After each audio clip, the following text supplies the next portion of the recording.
Assalamualaikum warahmatullahi wabarakatuh. Kita akan membahas tentang pengalamanku subtema 1, pengalaman di rumah, pembelajaran 2. Langsung saja ya. Pengalaman di rumah dan di sekolah sesuai dengan sila Pancasila. Pengalaman di rumah yang sesuai dengan sila Pancasila. Sebelum kita masuk ke pengalaman, kita harus mengetahui sila-sila dalam Pancasila. Yang pertama adalah sila pertama Pancasila adalah ketuhanan yang Maha Esa. Pada sila yang ini dilambangkan dengan bintang. Terus sila pengalaman apa yang sesuai dengan sila pertama Pancasila? Sila yang sesuai dengan sila pertama adalah ayah memimpin berdoa sebelum makan. Yang kedua, adik dan kakak bersyukur kepada Tuhan setelah makan. Kemudian, pengalaman di sekolah yang sesuai dengan sila pertama Pancasila. Yang pertama adalah siswa berdoa sebelum memulai pelajaran. Yang kedua, siswa mengucapkan salam kepada guru. Itulah contoh pengalaman sila pertama di rumah maupun di sekolah. Yang kedua adalah sila yang kedua, kemanusiaan yang adil dan beradab. Sila ini dilambangkan dengan rantai.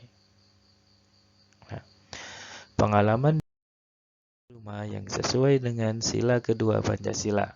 Yang pertama adalah anak patuh dan hormat kepada orang tua. Yang kedua, anak meminta izin kepada orang tua ketika akan berangkat sekolah. Itu adalah pengalaman di rumah. Sedangkan pengalaman di sekolah yang sesuai dengan sila kedua Pancasila, yang pertama adalah siswa patuh dan hormat kepada guru. Yang kedua, anak meminta izin kepada guru untuk menjawab pertanyaan. Itulah pengalaman di sekolah dan di rumah yang sesuai dengan sila kedua Pancasila. Sekarang kita lanjut ke sila yang ketiga. Sila ketiga adalah Persatuan Indonesia.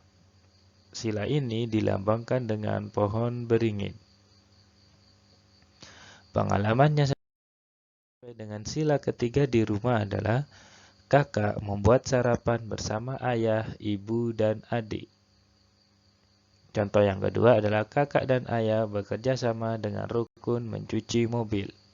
Itu adalah contoh pengalaman di rumah. Sementara pengalaman di sekolah yang sesuai dengan sila ketiga Pancasila adalah melaksanakan tugas piket secara bersama-sama. Yang kedua, berteman dengan siapa saja tanpa membeda-bedakan. Itu contoh pengalaman di sekolah sesuai dengan sila ketiga Pancasila. Berikutnya yaitu sila yang keempat. Sila yang keempat bunyinya adalah kerakyatan yang dipimpin oleh hikmat, kebijaksanaan dalam permusyawaratan perwakilan. Sila ini dilambangkan dengan kepala banteng. Pengalamannya sesuai dengan sila yang keempat adalah ayah, ibu, kakak, dan adik sedang berkumpul untuk rencana liburan pada hari Minggu.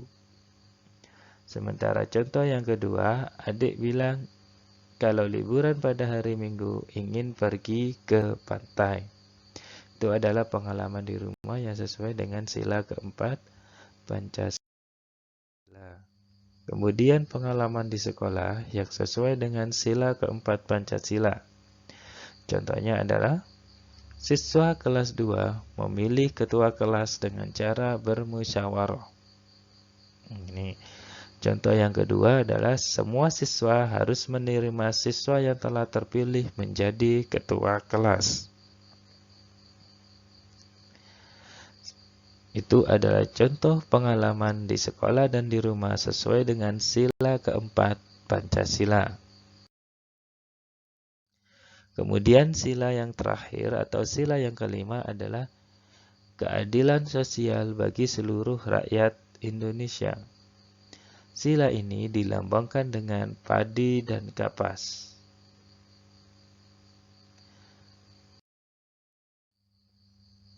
Pengalaman yang di rumah yang sesuai dengan sila yang kelima adalah, contohnya yang pertama, kakak, adik, dan adik mendapatkan kasih sayang yang sama dari orang tua.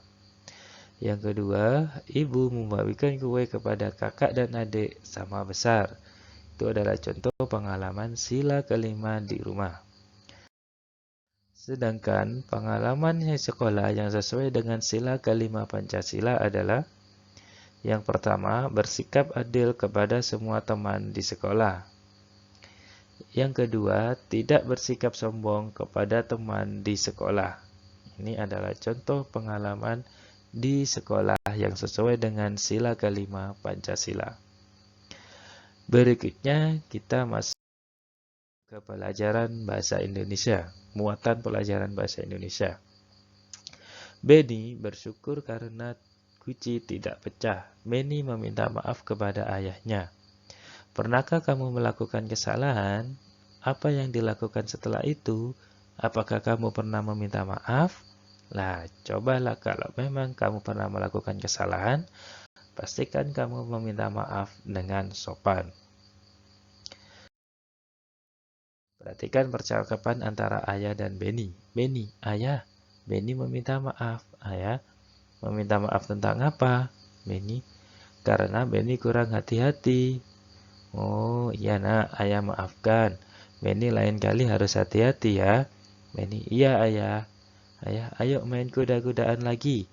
Beni, oh ya, aku ingin menjadi anak kuda lagi. Ayah, baiklah jagoanku. Lah itulah percakapan antara ayah dan Beni tentang meminta maaf. Masih ingatkah kalian tentang kalimat minta maaf? Kalau ada yang lupa, perhatikan kalimat minta maaf berikut.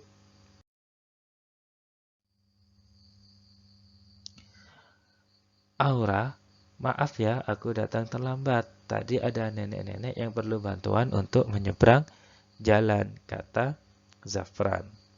Nah, itu adalah kalimat minta maaf. Ayo kita bahas kalimat minta maaf berikut ini. Kita bahas satu persatu. Dari kalimat minta maaf itu, siapa yang meminta maaf? Ya, yang meminta maaf adalah Zafran. Zafran meminta maaf kepada siapa?